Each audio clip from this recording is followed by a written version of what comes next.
This brief segment focuses on Mexico.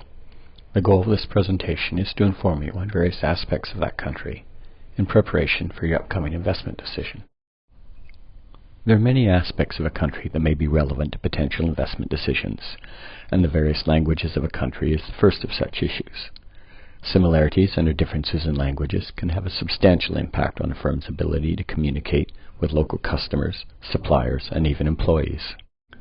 While Spanish, the dominant language of Mexico, and Portuguese are clearly distinct languages, they both originate from the same Italo-Western subgroup of languages and share many common words and idioms. Indeed, Portuguese and Spanish share a great number of words that are either spelled identically, although they may be pronounced quite differently, are almost identical, though they may be pronounced more or less the same, or are predictably similar. As a result, the two languages are considered to have a considerable degree of mutual intelligibility. A second issue which can influence a firm's ability to conduct business in a foreign country is the dominant religion. Religion has a potentially powerful impact on people's value systems and can influence how they behave and interact with one another. In terms of religious affiliation, it would be difficult to find two more similar countries than Brazil and Mexico. In both countries, more than 90% of the population claims an affiliation with Roman Catholicism, as has been the case for more than 4 centuries. Similarly, in both countries, the proportion of people claiming the religion is very important in lives is substantially higher than for most developed nations. A third factor which may influence a company's ability to conduct business in a foreign country is the level of industrial development. This not only influences the cost of labor in a country and the consumption patterns, but it also arguably shapes the attitudes, values, and behaviors of the population in general. In terms of the level of economic and industrial development, Brazil and Mexico are very similar to each other.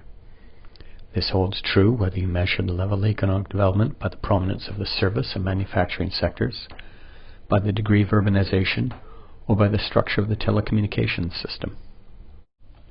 A fourth important issue is the similarities and/or differences in the educational systems of countries. In both Brazil and Mexico, the education is regulated by the government and is divided into public and private sectors. In both countries, the public sector is typically inferior to the private system. Although education is a right to every individual, in rural areas in both countries, many people have no access to schools, despite both countries spending about 25% of their budget on education. A fifth critical issue with respect to doing business in another country is similarities and/or differences in the legal and political systems. Both Brazil and Mexico have systems of government that maintain and function with the division of power and authority between 3 branches: executive, legislative, and judicial. In both countries, there are federal and state constitutions. Executive and legislative heads are elected by popular votes, and both countries follow a presidential form of government with pluralism, several parties. The president is the chief of state and the head of government in both countries.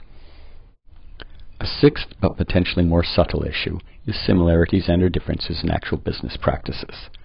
This can involve simple but potentially embarrassing issues such as how to properly greet people and attitudes towards time. Brazil and Mexico have remarkably similar business practices. In both countries, relationships are paramount. The trust between business partners is built up over multiple visits, often including eating together or possibly even visiting a potential business partner's homes. These relationships may even be further strengthened by discussing family and personal matters. Mexico also shares with Brazil a similarly relaxed attitude about time. Essentially, people and relationships are considered more important than schedules. However, within this relationship context, as in Brazil, some formality is expected. Appointments are needed for meetings. Formal titles, such as doctors, are used when appropriate, and hierarchy tends to be respected. Of course, if all else fails, you can always talk about football. The seventh and final issue is the broader set of cultural values which are commonly shared by a large portion of a country's population. Countries can vary in terms of the emphasis placed on individuality versus conformity, the attitudes towards uncertainty and ambiguity, the attitudes towards authority and social inequities, and not least, attitudes towards how gender roles are allocated in society. Culture is another area of similarity between Brazil and Mexico. In both countries, the group is more important than the individual. Both countries are also highly hierarchical, with respect being shown to individuals in position of authority. Lastly, ambiguity and uncertainty tend to be avoided in both cultures. This concludes our brief presentation on Mexico.